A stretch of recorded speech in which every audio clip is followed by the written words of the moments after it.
race relations have been described as the foremost problem facing the United States today. It's usually been supposed to apply to black-white relations, but recently the whole notion of multiculturalism, and in particular the tense and volatile relations between black and Jewish communities, have become more problematic. Rodney King's now famous phrase, "Why can't we all just get along?" is not just a plea for peace, it is also a good question. Why can't we all just get along? It might be better to ask, how do we get along in the ways that we do? Just what is involved in the process of cultural interaction? Recently, some 20 members of staff, faculty, and students at the University of Massachusetts created a project that involved the use of videotaped interviews to explore cultural, racial, religious, and ethnic issues with the declared intention of establishing dialogue between the disgruntled parties. 3 rounds of interviews culminated in a final meeting of everyone involved. The interviews were conducted in group. That is, everyone at each interview identified themselves as either black or Jewish or other, this third group being loosely defined as not identifying primarily as either black or Jewish. Unfortunately, some mistakes and circumstances beyond our control contrived to lower the quality of picture and sound, but this tape you're now watching will give you an overview of a fascinating and richly complex experiment in public discussion, a form of public discussion that was also felt to be private and deeply self-disclosing. What the intentions might be. For you as students to have agreed to participate in this was really an absolute act of faith. You didn't know any of us. You agreed to participate in something that was really foreign. I mean, it was strangers were planning something that around a topic that was risky, and you came out and put yourselves on the line. We are really, really grateful and impressed, and sincerely want to thank you for doing this. And we were very clear at that time about what our goal was. It was to see if we could come up with a format that would allow a different kind of talk. Our goal was not to resolve any problems or any differences. Our goal was not to create harmony, but simply talk, a more reflective and less reactive kind of talk. We wanted to see if we could create a situation where people could communicate, but not face to face, but through the use of videotape that would sort of provide a kind of window into the other group's thinking and talking. We wanted to be able to allow people to overhear the conversations of others who were at the same time overhearing our conversations. And you know, we had this thought that we're taking a hot topic and putting it through a cool medium of video. And by doing this, we're also, the process prevented people from reacting, from speaking as soon as they heard whatever it was they heard. And so we wanted to see what it would be like when people had some time to be more reflective and not answer the first, respond as soon as they heard something. We were kind of observing others observe us. And what we wanted to see is if knowing more about how other people were thinking about us could make a difference in the way we thought about them and about ourselves. So that's sort of the synopsis of all that we were thinking about prior to beginning this process. And we have been learning with you, along with you, trying to see what makes a difference. So I'm not going, and the rest, that's the old history. The rest is the history that you've been part of. So one of the questions posed by the project was whether knowing more about how other people were thinking about us could make a difference in the way we thought about them and about ourselves.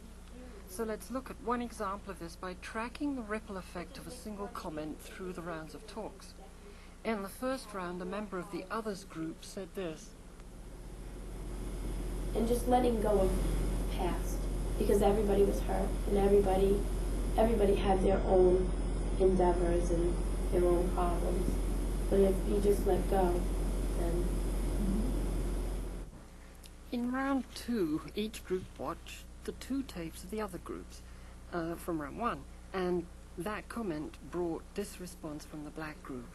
It comes down to the greater of 2 evils. And I really have a problem with another woman in the videotape said that we have to let go of the past. Mm-hmm. You know, so I'm going to try to tie all of them in together. I really have a problem when people say, well, yes, there are stereotypes against you, but there are stereotypes against me too, and you just have to let go of that anger. But I think it's a very different thing when I'm applying for a job and the person who's interviewing me have some type of stereotype in his head of some watermelon-eating darky who sits around in the sun all day and don't really want to work. Because I know that stereotype is going to work against me. It can affect me being able to work, to raise money, to feed my family. But when I'm sitting at home and I'm like, yeah, did you go to the party last night? That white girl could not dance. She's still going to have earning potential. Whereas those stereotypes are working against me and affecting my very livelihood. So I feel like when I hear comments like that, personally I feel like it's devaluing the struggle that black people have had and continue to have in this country. Letting go of the past, when I hear that, it really angers me. Because the first thing that we tell a woman that has been raped is that it's okay to get mad. It's okay to say, listen, that was really effed up what happened to me. And I want to kill this person for what he did to me. But for years, for centuries, the black people have been raped in this country. And we could never express that anger against our tormentors for fear that we would be killed, for fear that our own would be tortured.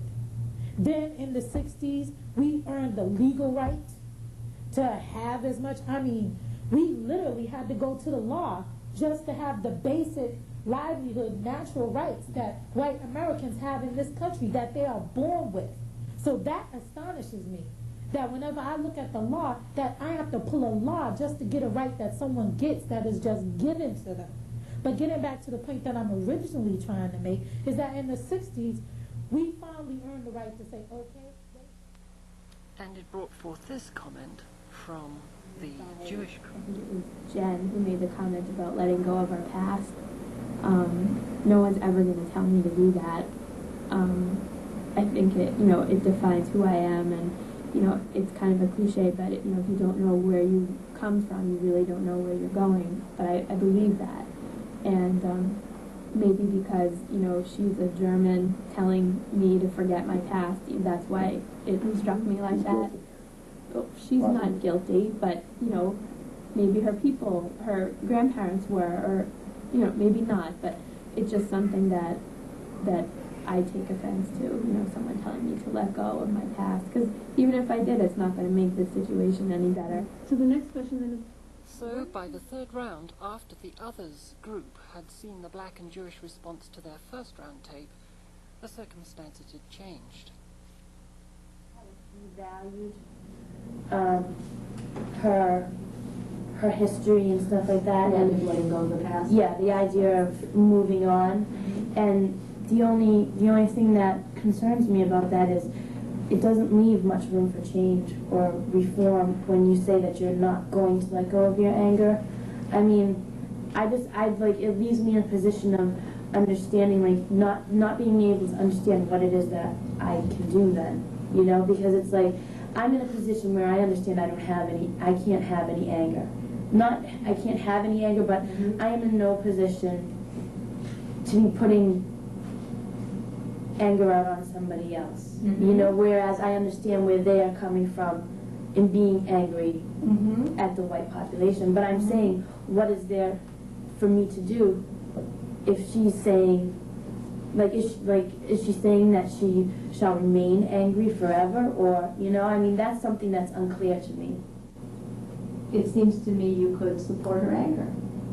I very well do support their anger against the white community. It was not my intention to devalue her past, because that would be the last thing that I would want to do, would be to take away from the struggles that her forefathers and everything have gone through. But I'm saying, but maybe that's really what was important for you to say. That was not the intention of that remark. Oh, yeah, That was support her anger. Do you think you should hinge on her anger, or the things that are causing her to be angry? Because is it the anger itself that's triggering No, but her what I'm response to you, saying, or is it the things that have brought her to the point at which she feels that she has to be, or should be, or is required to be angry? I guess what it is that I am insensitive because of my ignorance of being. I'm not being a white person. I am ignorant of the fact to being angry, and so from my point of view, it's like, I understand that you're angry, but what else is there? Is there anything else there besides anger? Because I can't share that kind of anger. So I guess it's very insensitive on my part to want to maybe just sweep it under the carpet, and you can't do that, And I'm beginning to realize that you can't do that. She's telling you what's making her angry. Right. You listen to her.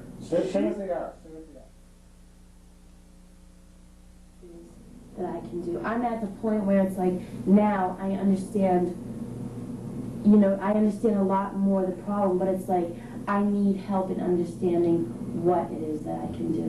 What it is that they would want me to do. Both groups gave you a very important... I understand now that by me saying let go of the past is the other groups taking it as saying that what happened to you or your past isn't as important as my past, maybe not so much that, but it's saying just let it go, it doesn't matter, when that's not what I'm saying. It's even simpler, it just may be a... The issue of invalidation Right. is tremendously important in all of this. And by saying let go of your past, Right. by saying it was experienced as invalidated. yes, and I didn't mean that. I apologize to everybody. I'm sorry. But No, I didn't mean it like that. I was trying to say, don't let go of your past, but I want to know that there's room for a future somewhere. When I first heard that they were offensive, I'm like, well, I didn't mean it. I expected them to know that I didn't mean it that way, when they had no reason not, they had no reason not to think that I didn't mean it that way. So words really have a strong effect. In over 20 hours of tape, far too many other issues were raised to show here, but all of the issues crisscrossed throughout all the later rounds. Mr. Farrakhan or Mr. Martin, rather than listen to their message or bring subsequent speakers to say something on his behalf. And I thought that was very important, and that's a true barrier to Jew-black relations on this campus. Apathy and ignorance, in short. I'm not saying we should get rid of multicultural education at all. In fact, I think that it hasn't really gone far enough. Jews were, there were Jews involved in the slave trade, and it's just a fact. Again, like you said, that's blown into this, using, older stereotypes of the Jewish conspiracy. It's blown into something much larger.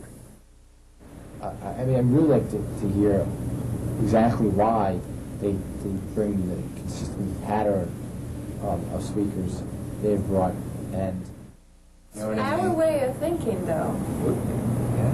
It's thinking in terms of opposites. I'm not sure that's the right way of thinking. It's a... Yes. I think that's the type of thinking I think that's right. It's the way of thinking that allows racist logic to exist. If whites are the people who are expected to be the purveyors of racism, then they've got to take some responsibility for that. And taking responsibility is about taking it on as a white issue.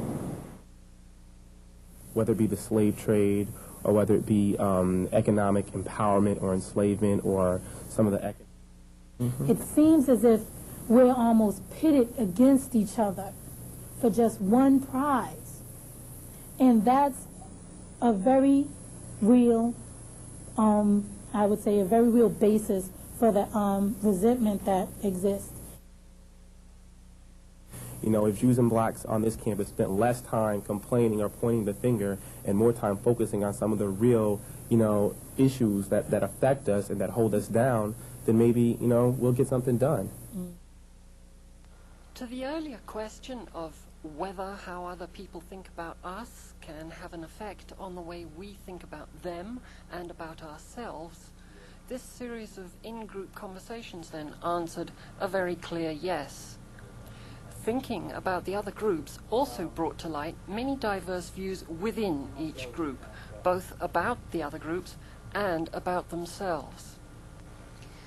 As to whether it brought about dialogue between the groups is not so clearly answered. It did show that dialogue means different things to different people. At the final meeting of all participants, each person in turn gave their impression of the project and spoke of their hopes for the future, and then everyone moved to the other end of the room to eat dinner together. Towards the end of the meal, the conversation became a round table talk. New friendships were formed and plans laid for further meetings. In that sense, the project brought about spin-off groups with student participants organizing new forums. And so, other forms of dialogue have since taken place, and new ripples of contact continue to spread throughout the community.